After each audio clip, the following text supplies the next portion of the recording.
اللہم صلی علی سیدنا و مولانا محمد معدن الجود والکرم وآلہ و صحبہ و بارک وسلم۔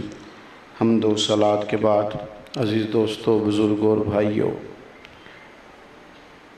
امیر المومنین خلیفۃ المسلمین حضرت سیدنا عثمان غنی رضی اللہ تعالیٰ عنہ کی بارگاہ میں اپنی محبتوں کا خراج پیش کرنے کے لیے آج کی اس بزم نور کا انعقاد ہے۔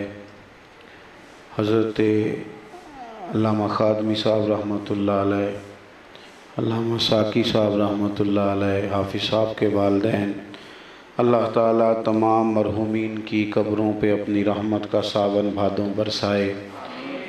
چند باتیں حضرت عثمان غنی رضی اللہ تعالیٰ عنہ کے تعلق سے آپ کی خدمت میں عرض کرنی ہے، پھر انشاءاللہ اگلا پروگرام جیسے میرے خیال سلطانی صاحب کا بھی ابھی بیان ہونا ہے یا دیگر، جی ہاں، اللہ تبارک و تعالی ہم سب کو اخلاص کی دولت عطا فرمائے۔ دوستو، نبی پاک صلی اللہ تعالی علیہ وسلم کے جتنے بھی صحابہ کرام ہیں، ایک تو یہ سارے اللہ تبارک و تعالی کی پسند ہیں۔ اللہ نے جو لوگ چنے، پسند کیے، انہیں اپنے محبوب کی غلامی کے لیے منتخب فرمایا۔ دوسری بات یہ کہ یہ لوگ بڑے مخلص تھے، ان کی تزکیہ کا، ان کے تصفیہ کا اہتمام خود نبی رحمت صلی اللہ تعالی علیہ وسلم نے فرمایا، یتلو علیکم آیاتنا ویزکیکم۔ خود حضور نے ان پر قرآن مجید کی آیات کی تلاوت کی اور ان کو تزکیہ نصیب کیا۔ پاکیزہ دل، پاکیزہ روح، پاکیزہ مزاج لوگ تھے۔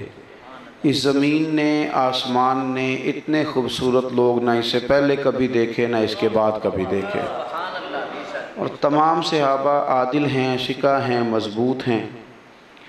ان تمام کا احترام، ان تمام کا اکرام، ان سب کے لیے اپنے دلوں میں محبت کے جذبات رکھنا، یہ اہل ایمان کا نظریہ بھی ہے، عقیدہ بھی ہے، اور اسی پر خاتمہ بالخیر کا دار و مدار بھی ہے۔ اللہ تعالیٰ نے قرآن مجید میں فرمایا، محمد الرسول اللہ، محمد صلی اللہ تعالیٰ علیہ وسلم اللہ کے رسول ہیں، والذین معہ، اور وہ جو ان کے ساتھ ہیں، اشداء علی الکفار، ان کے مزاجوں میں سختی ہے پر کفار کے لیے۔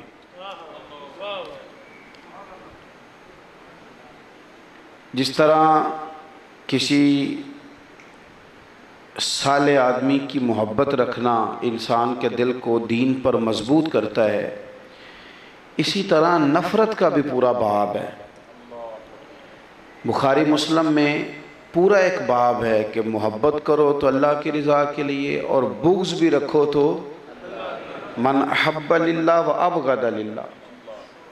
دونوں باتیں دین کا حصہ ہیں، اور ایک دو حدیث نہیں، پورا باب ہے اس پر کہ آپ کے دل میں کچھ لوگوں کے لیے ہماری جتنی بھی عداوتیں ہوتی ہیں وہ ذاتی ہوتی ہیں، لیکن پورا ایک باب ہے کتاب و سنت میں کہ ایسے لوگ جو دین کے مخالف ہیں، جو دین اسلام کے خلاف سازش کرتے ہیں، ان کے بارے میں اپنے دلوں کے اندر جذبات رکھنا نفرت کے، یہ بھی پورا باب ہے، پورا باب۔ اور یہ دیکھیں، قرآن مجید ہو، احادیث مبارکہ ہو، تو یہاں نفی پہلے ہے، اس بات بعد میں ہے، لا الہ، تو یہ نفی پہلے ہے اور اس بات اس کا بعد میں۔ یہاں بھی فرمایا اشداء علی الکفار، پہلے تیرے دل میں کفر سے، کافروں سے تیری طبیعت کے اندر سختی ہو۔ جب تک انسان کسی چیز کا مفہوم مخالف نہیں سمجھتا، اتنی دیر تک وہ مثبت کی طرف بھی نہیں آتا۔ تو صحابہ وہ لوگ تھے جن کے دلوں کے اندر سختی تھی کافروں کے لیے، کفر کے لیے۔ نظام ہمارے ہاں تو اتنی تعریفیں یورپ کی سنائی جاتی ہیں، اتنی کہانیاں سنائی جاتی ہیں، اتنی زیادہ ان لوگوں کی بابت ہمیں مثالیں دی جاتی ہیں، عام آدمی سے لے کر حکمران تک، حتیٰ کہ مذہبی کہلانے والا بھی جو بندہ ادھر کا چکر لگاتا ہے وہ پتہ نہیں وہ کیا بن جاتا ہے، کیا کیا باتیں سناتا ہے، کس طرح کی وہ ان کی تعریف کرتا ہے۔ کسی شخص میں کوئی خوبی ہو تو اس کا بیان منع نہیں، لیکن آپ کفر کی تعریف اس انداز میں کریں یہ درست نہیں۔ اشداء علی الکفار، فرمایا وہ کافروں پر سخت ہیں جو حضور کے ساتھ صحابہ ہیں، کافروں پہ سخت ہیں، رحماء بینہم، آپس میں بڑے رحم دل ہیں۔ یہ ایک قرآن مجید کا ایک جملہ کافی ہے کہ رحماء بینہم، وہ آپس میں بڑے، اب اتنی مرضی تاریخ ان کا اختلاف بتائے، جب قرآن پاک نے کہہ دیا وہ آپس میں رحم دل ہیں تو ہم تاریخ لکھنے والے مورخ کو دیکھیں گے یا رب کے قرآن کو دیکھیں گے؟ رحماء بینہم، وہ آپس میں رحم دل۔ حضرت سیدنا عثمان غنی رضی اللہ تعالیٰ عنہ کے بارے میں حضرت شاہ اسماعیل حقی رحمۃ اللہ علیہ یہاں فرماتے ہیں کہ رحماء بینہم سے مراد سیدنا عثمان غنی ہیں۔ دو باتیں اللہ تبارک و تعالیٰ نے انہیں بڑی عام لوگوں سے بڑھ کر عطا فرمائی تھی۔ کچھ لوگوں میں کچھ خوبیاں خدا داد ہوتی ہیں، اللہ کی توفیق سے ہوتی ہیں۔ وہ الگ بات ہے کہ بعض میں خدا کسی کو کوئی چیز زیادہ دے دے، اچھی دے دے تو اسے وہ بیچنا شروع کر دے، لیکن کچھ چیزیں خدا داد ہوتی ہیں، وہ محنت کا نتیجہ نہیں ہوتی، خدا کا فضل ہوتا ہے۔ حضرت سیدنا عثمان غنی رضی اللہ تعالیٰ عنہ میں دو چیزیں عام لوگوں سے بڑھ کر تھیں۔ ایک تو اللہ تعالیٰ نے انہیں مال و دولت عطا فرمایا تھا تو اپنے فضل سے ڈھیر سارا عطا فرمایا تھا۔ زیرک قسم کے کاروباری تھے۔ ہمارے ہاں بہت سارے لوگوں کے ناکام ہونے کی وجہ یہ ہوتی ہے کہ اپنے کام پر توجہ نہیں دیتے۔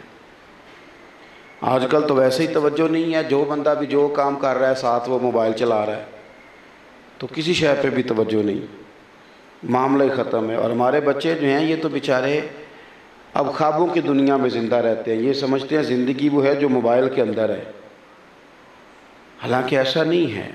حقیقی اور عملی زندگی کچھ اور ہے، یہ حقیقی یہ معاملہ نہیں۔ تو حضرت عثمان غنی اپنے کام پر بڑی توجہ دینے والے زیرک آدمی تھے، اللہ نے انہیں مال و دولت عام لوگوں سے بڑھ کر عطا فرمایا تھا۔ اگر اپنے لہجے میں ہم کہیں تو کروڑوں اربوں کے مالک تھے حضرت عثمان غنی، لیکن جتنی اللہ نے انہیں جیب میں وسعت دی تھی اس سے کہیں بڑھ کر رب کریم نے ان کے دل میں وسعت پیدا فرمائی تھی۔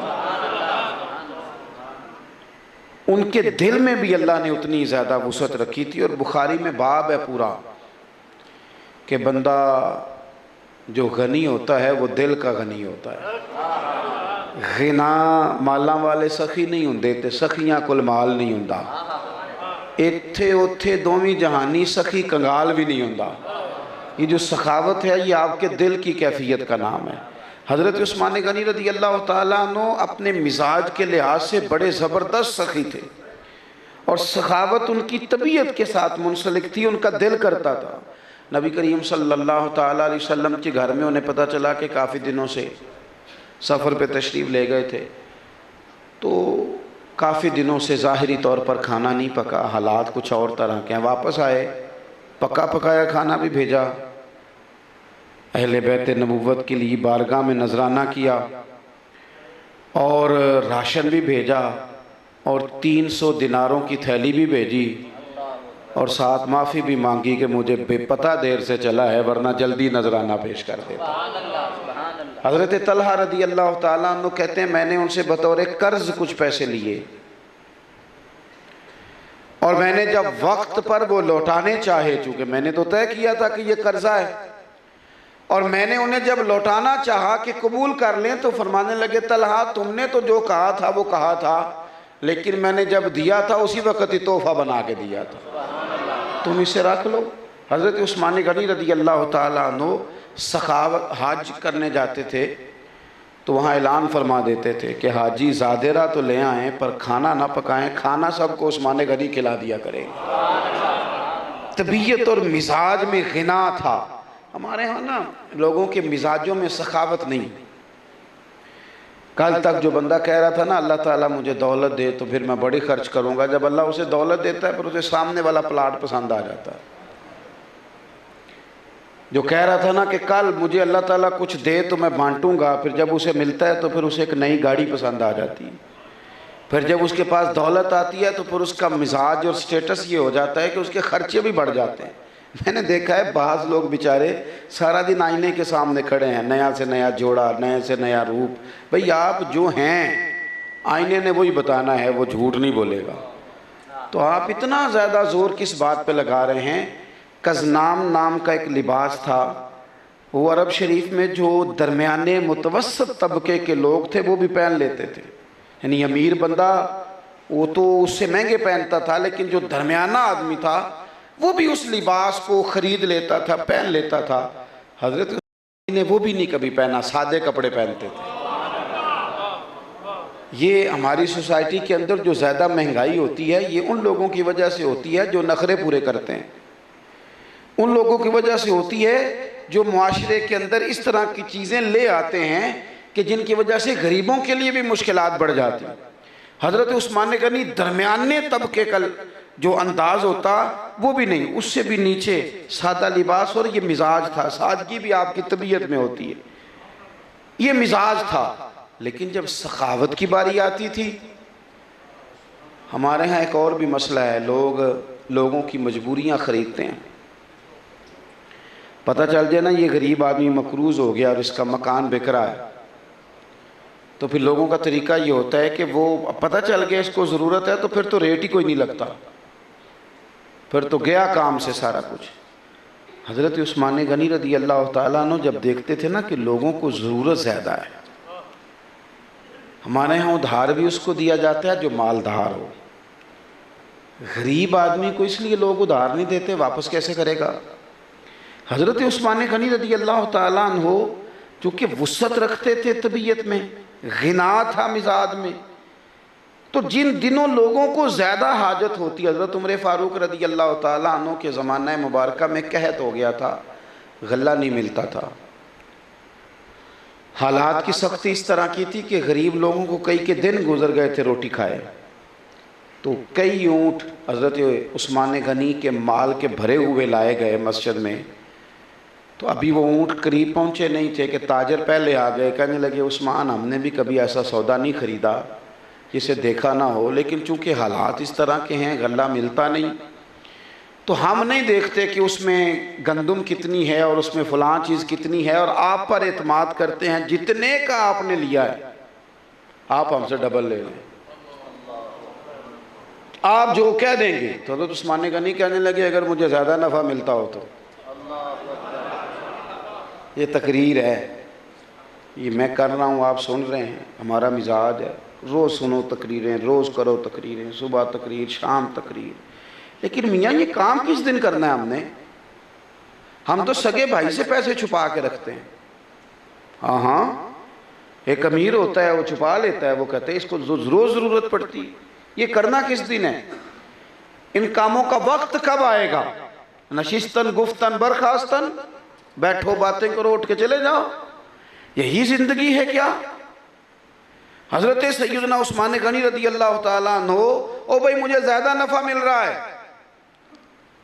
تو ایک تاجر بولا، کہنے لگا ٹھیک ہے اگر زیادہ مل رہا ہے تو اس سے زیادہ نہیں مل سکتا آپ کو، ہم نہ مال دیکھتے ہیں نہ جا کے پوچھتے ہیں آپ نے کتنے کا خریدا، آپ بتا دیں کتنے کا خریدا اور ہم 3 گنا دیتے ہیں۔ فرمایا مجھے زیادہ ملتا ہے، وہ 4-5 گنا تک گئے تو آخر میں کہنے لگے چلیں آپ بھی تو کچھ بولے نا، فرمانے لگے مجھے تو 700 گنا مل رہا ہے۔ چپ کر گئے، کہنے لگے عثمان آپ اپنے لہجے کے لحاظ سے تو سچے آدمی ہیں، انداز گفتگو تو آپ کا بڑا شستہ ہے، 700 گنا کہاں سے ملتا ہے؟ فرمایا دیکھو نا ملنے لگا ہے۔ مسجد شریف میں جا کے اعلان کیا کہ جس غریب کے پاس غلہ نہیں وہ آ کے عثمان سے مفت لے جائے، مجھے رب کی بارگاہ سے اجر ملے گا اور 700 گنا ملے گا۔ جب آپ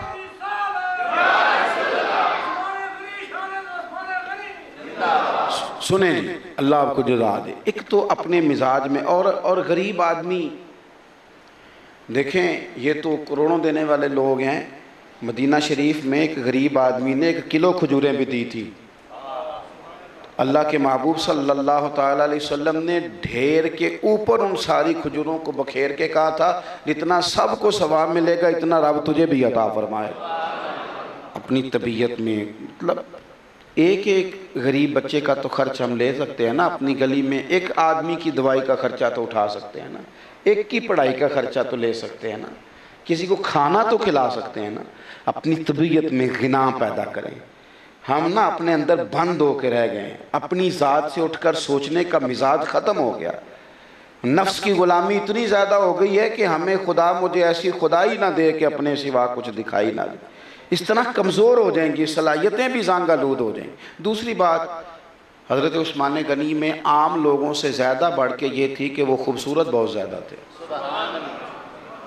بڑے خوبصورت انسان تھے، بہت خوبصورت قد تھا، سونا رنگ تھا، گھنی داڑھی تھی۔ حضرت اسامہ بن زید رضی اللہ تعالیٰ عنہ فرماتے ہیں کہ نبی پاک صلی اللہ تعالیٰ علیہ وسلم نے نا مجھے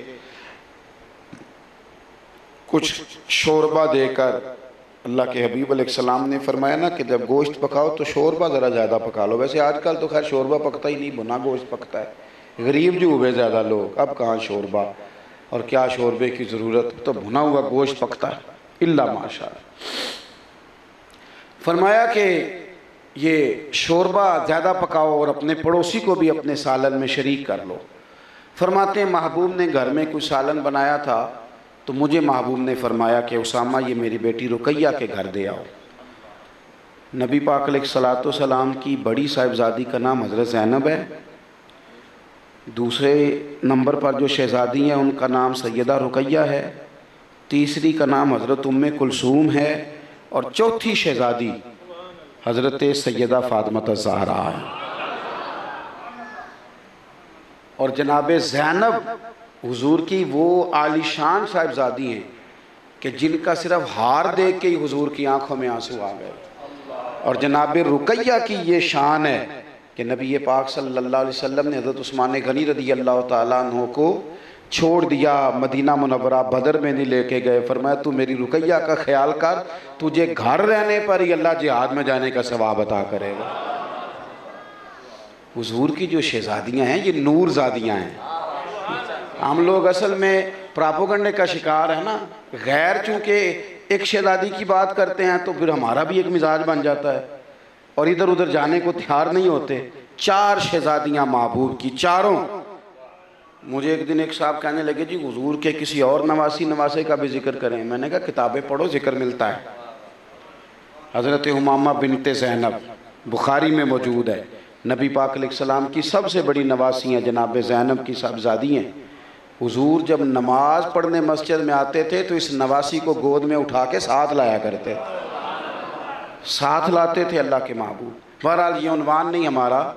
حضرت اسامہ بن زید رضی اللہ تعالیٰ عنہ فرماتے ہیں میں وہ سالن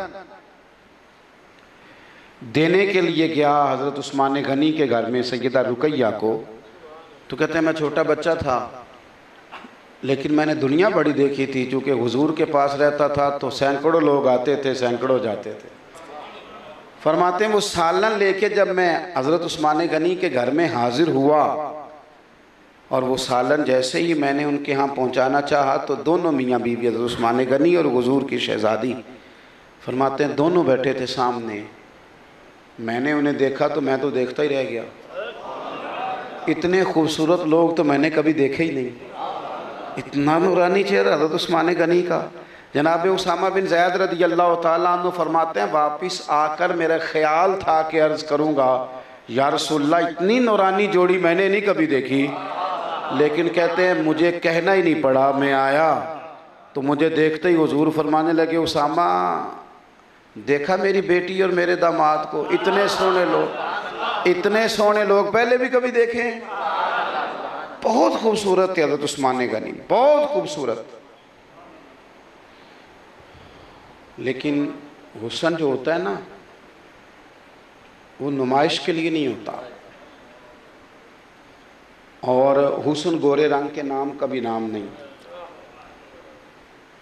جب آپ کے اندر خوبصورتی ہوتی ہے وہ چہرے پر چھلک جاتی ہے۔ فرمایا جو تہجد پڑھتا ہے سویرے اس کا چہرہ بتا دیتا ہے اس نے پڑھی ہے۔ ہمارے بزرگ ہمیشہ سادے رہتے تھے لیکن ان کی نورانیت، ان کی خوبصورتی، ان کا حسن و جمال وہ چھلکتا تھا۔ حضرت عثمان غنی بڑے خوبصورت تھے، بڑے حسین تھے، اس کی گواہیاں موجود ہیں ان کی سیرت میں، لیکن جتنے سونے تھے اتنے ہی بڑے حیادار تھے۔ آج کل نا لوگ کہتے ہیں جی میں بے باک بڑا ہوں، جی میں کہہ دیتا ہوں، بے باکی اور چیز کا نام ہے اور حیا اور چیز کا نام ہے۔ ہمیں بخاری میں ملتا ہے، نبی پاک علیہ السلام نے صحابہ سے سوال پوچھا تھا، وہ درخت بتاؤ جس کی مثال مومن کی طرح ہے۔ حضرت عبداللہ ابن عمر رضی اللہ تعالیٰ عنہ فرماتے ہیں مجھے جواب آتا تھا کہ وہ کھجور کا درخت ہے، لیکن دیا اس لیے نہیں کہ میرے والد بھی بیٹھے تھے، حضرت عمر بھی، حضرت صدیق بھی بیٹھے تھے، حضرت عثمان بھی بیٹھے تھے، حضرت علی بھی بیٹھے تھے۔ تو بزرگوں کی موجودگی میں بڑھ بڑھ کے بولنا، اپنے آپ کو پیش کرنا، کہنا میں بھی ہوتا ہوں، مجھے بھی شمار کرو، یہ دیکھیں بے باکی۔ کہتے مجھے پتا تھا، میں جانتا تھا، لیکن میں نے کہا بزرگ بات کریں، میرا بات کرنا بنتا۔ لیکن ہمارے ہاں آج کل جو مزاج آیا ہے، اس میں تو الامان والحفیظ، کسی بچے ماں باپ کو کہہ دیتے ہیں کہ آپ جناب یہ دور اور ہے، آپ پرانے دور کے لوگ ہیں، یہ اور دور ہے۔ حضرت عثمان غنی بڑی شرم و حیا والے، تھوڑی باتیں کرنے والے، اپنے لہجے پر ہمیشہ توجہ دینے والے، خوبصورت انداز میں۔ اور ایک بات آپ سے اور کروں، ان کے مزاج میں نرمی تھی، بس میں بات سمیٹنے لگا ہوں، آپ غور فرمائیں گے، ان کے مزاج میں نرمی تھی، طبیعت کے لحاظ سے نرم تھے۔ ایک ہوتا ہے نا بندہ بڑا سخت مزاج ہے تو لوگ ذرا اس سے بھی تھوڑا سا نا احتیاط سے بات کرتے ہیں اور اس کے لیے اسپیشل اہتمام کرتے ہیں، لیکن ہمیں تو حدیث اس طرح ملتی ہے کہ سیدہ عائشہ صدیقہ رضی اللہ تعالیٰ عنہ فرماتی ہیں حضور کی پنڈلی مبارک سے تھوڑا سا کپڑا ہٹا ہوا تھا۔ ویسے بھی گھٹنوں کے نیچے تک مرد کے لیے چھپانا ضروری ہے، اگر یہ پنڈلی کسی وقت ننگی ہو جاتی ہے تو یہ کوئی اتنا مسئلہ نہیں مرد کے لیے۔ تو حضرت عائشہ صدیقہ رضی اللہ تعالیٰ عنہ فرماتی ہے طامت مبارک محبوب کی پنڈلی سے تھوڑی اونچی تھی، حضرت ابو بکر صدیق دروازے پہ آئے، دستک ہوئی، فرمایا آ جاؤ، بیٹھ گئے، بات چیت ہوتی رہی۔ اب جناب عمر کا جلال زمانہ جانتا ہے، کہتی ہیں حضرت عمر نے بھی دستک دی دروازے پہ، اندر بلا لیا گیا، حضور اسی طرح لیٹے ہیں، پنڈلی مبارک سے کپڑا ہٹا ہوا ہے۔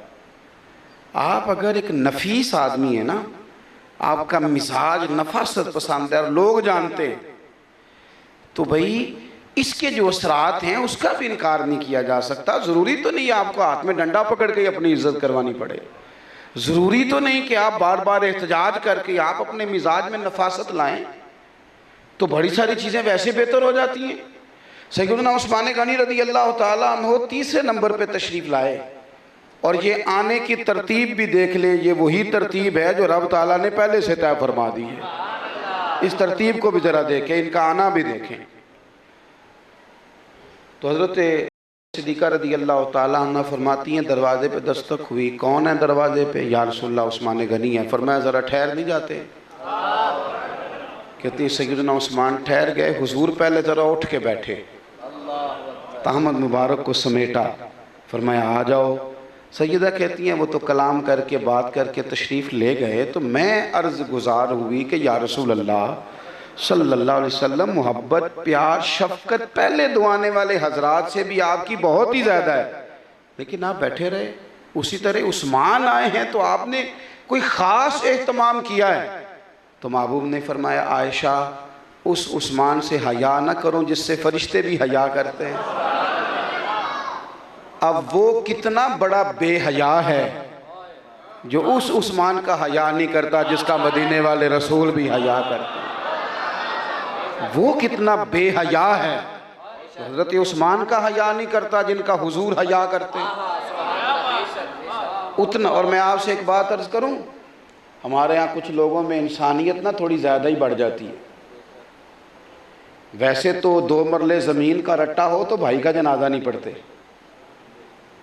لیکن بعض اوقات انسانیت کوئی تھوڑی اور زیادہ عود کر کے آ جاتی ہے، زیادہ ہی۔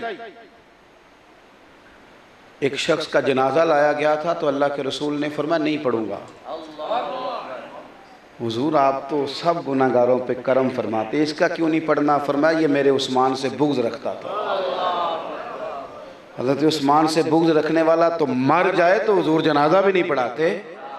یہاں کوئی انسانیت زیادہ آ گئی ہے لوگوں میں، کوئی 2 قدم زیادہ آگے بڑھ کے لوگ خیر کرنا چاہتے ہیں۔ اس لیے میرے عزیز حضرت عثمان غنی میں ایک تو سخاوت، دوسری شرم و حیا، اور تیسری بات عرض کر کے بات کو ختم کرتا ہوں۔ حضرت عثمان غنی بڑے فہم و فراست والے ہیں، سمجھدار ہیں۔ قرآن پاک کے ساتھ خاص دلچسپی حضرت عثمان غنی کی۔ ہمارے ہاں نا مزاج نہیں ہے، پہلے نا یہ زیادہ لمبا عرصہ نہیں ہوا، 20-22 سال پہلے ہی ایک ڈھیر ساری تعداد ہوتی تھی سویرے جو مسجد میں قرآن شریف پڑھتی تھی، ڈھیر ساری تعداد۔ اور رمضان شریف میں تو بعض مساجد کے اندر اور نسخے منگوانے پڑتے تھے، پھٹیاں نہیں ملتی تھی۔ لیکن کچھ عرصے سے ہم دیکھتے ہیں کہ اور طرح کا مزاج اپنی دلچسپی پیدا کریں، اپنا مزاج بنائیں قرآن شریف کی تلاوت کا، اور خالصتاً اللہ کی رضا کے لیے اس کے ساتھ اپنی خاص ذوق والا مزاج بنائیں۔ یہ موبائلوں میں ویسے بھی تو ساری مصیبتیں اکٹھی کی ہیں نام نے، تو اس میں قرآن شریف بھی رکھیں، اس کی تلاوت کریں، آپ کو بڑی بڑی آسانی نصیب ہو جائے گی۔ میں نے دیکھا ہے بڑی بڑی لمبی فلائٹس میں لوگوں نے موبائل پہ قرآن شریف کھولا ہوا ہے، تلاوت ہو رہی ہے۔ قرآن مجید کے ساتھ حضرت عثمان غنی کی خاص دلچسپی، حضرت عثمان غنی کاتب وحی بھی ہیں۔ حضرت عائشہ صدیقہ فرماتی ہیں رات کے وقت ایک آیت نازل ہوئی تھی تو حضور نے فرمایا عثمان غنی کو بلا کے لاؤ، میں ابھی لکھواؤں گا۔ حضرت عثمان غنی کا قرآن پاک سے اتنا پیار تھا کہ رات کو 2 رکعتوں کی نیت باندھتے تھے تو 15 سپارے ایک رکعت میں پڑھ دیتے تھے، 15 دوسری رکعت میں پڑھ دیتے تھے۔ ختم قرآن کوئی خاص نہیں کہ صرف رمضان میں ہی ختم قرآن کرنا ہے، اور بھی کبھی کبھی قرآن ختم ہو جائے نا تو کوئی حرج نہیں ایسا کہ مشکل کام ہے، نہیں کسی اور موقع پر بھی نا۔ وہ ہمارے ہاں آج کل محفلوں میں ہوتا ہے نا، میری طرح واعظ بھی اور نقیب بھی اور خطیب بھی اور نعت خواں بھی سارے کہہ رہے وہ سارا قرآن ہی حضور دی تعریف ہے، سارا تے پڑھتے صحیح نہ 4 آیتاں تو پڑھی ایک بھی نہیں، سارا قرآن ہی حضور تو پڑھا تو نے کچھ بھی نہیں ابھی تک، یاد تو کچھ اور کر کے آیا، ابھی سارا قرآن ہے تو سنا کوئی شے، بلکہ اب تو اللہ معاف کرے وہ میری طرح کا آدمی تو ڈر جاتا ہے جب وہ نقیب بھاگ کے ادھر جاتا ہے نا، پھر ادھر آتا ہے کہتا ہے میں جملہ دین لگا، وہ نہیں لگتا جی میں بم چلان لگا ہے کوئی، بھائی تو دے دے جو تو نے کہنا ہے، جان چھوڑ مثلا کیا ہونے لگا ہے، اور ویسے بھی تو جملہ رہن دے، تو کوئی آیت دے سانو، کوئی حدیث پاک میں جملہ دینے لگا ہوں۔ او خدا کے بندو، یہ کب سنجیدہ ہوں گے ہم؟ دور بدل گیا، دنیا کہاں چلی گئی، لبرل اور کافر کہاں تک ہمارے مقابلے میں آ گیا، اور ہم ہیں کہ ابھی وہیں الجھے ہوئے۔ کب ان ساری چیزوں کا ہم رنگ توڑ کے باہر آئیں گے اور لوگوں کو حقیقت دین سے آگاہی دیں گے؟ حضرت عثمان غنی قرآن پاک سے پیار، دلچسپی، ذوق، جس وقت آپ کو شہید کیا جا رہا تھا اس وقت بھی آپ کی گود میں قرآن پاک موجود اور آپ قرآن پاک کی تلاوت کر رہے تھے، اس وقت بھی قرآن مجید کی۔ تو 3 باتیں ہمیں انہوں نے سکھائی ہیں، ان کو یاد رکھیں۔ ایک تو اپنے مزاجوں میں سخاوت پیدا کریں۔ کچھ لوگوں کی ضروریات بڑی تھوڑی سی ہیں، بڑی تھوڑی سی۔ کچھ لوگ ایسے ہیں جن کو کبھی آپ، ہمارے ہاں تو خیر یہ میلاد کی محفلوں میں بھی روٹی پکتی ہے تو اس پر بھی قبضہ کچھ اور لوگوں کا ہوتا ہے، غریبوں کے لیے یہاں بھی چنے والے چاول، وہ بھی شاپر میں۔ میں کہتا ہوں چلو یہی روٹی ایک کر دو، پیر صاحب کی بھی اور عوام کی بھی، چلو یہ تو مل کے کھا لیں۔ چلو اتنا ہی کسی آدمی کو ہو جائے کہ مسجد میں جائیں گے تو وہاں ہمیں کو 2 بوٹیاں مل جائیں گی، یہیں چلو بندوبست اچھا کر دو، اسی جگہ ہی کچھ بہتری ہو جائے، میلاد کی محفل میں کسی غریب کا بچہ راج کے روٹی کھا لے۔ تو کچھ لوگوں کی ضروریات تھوڑی سی ہیں، یعنی جب آپ ڈھیر ساری چیزیں لٹکا کے جا رہے ہوتے ہیں نا اور کسی غریب کے دروازے سے گزر رہے ہوتے ہیں تو اس کے بچے منتظر ہوتے ہیں، تھوڑی تھوڑی سخاوت طبیعت میں لائیں، لوگوں کو حاجت ہے۔ لوگوں گندم امیر شہر کی ہوتی رہی خراب، اور بچی کسی فقیر کی فاقے سے مر گئی۔ تھوڑا سا اپنی طبیعت میں لوگوں کے لیے گنجائش پیدا کریں۔ اور دوسری گزارش یہ ہے کہ کبھی کبھی بندہ خاموش بھی رہے تو اس کی وزاداری ہوتی ہے، کبھی کبھی نظر جھک بھی جائے تو وزادار لگتا ہے، کبھی کبھی وہ تھوڑا سا نا لہجے میں اپنے نفاست لائے، شرم و حیا لائے، تو یہ بھی فیض ہے حضرت عثمان غنی کا۔ اور تیسری بات یہ کہ قرآن پاک سے محبت پیدا کریں۔ قرآن مجید ایک ایسی چیز ہے جو دل کو نرم کرتی ہے، باطن کو تازہ کرتی ہے، اور اللہ کے ساتھ بندے کا رشتہ مضبوط کرتی ہے۔ اللہ تعالی ہم سب کو توفیق عمل عطا فرمائے۔ آخر دعوانا الحمدللہ۔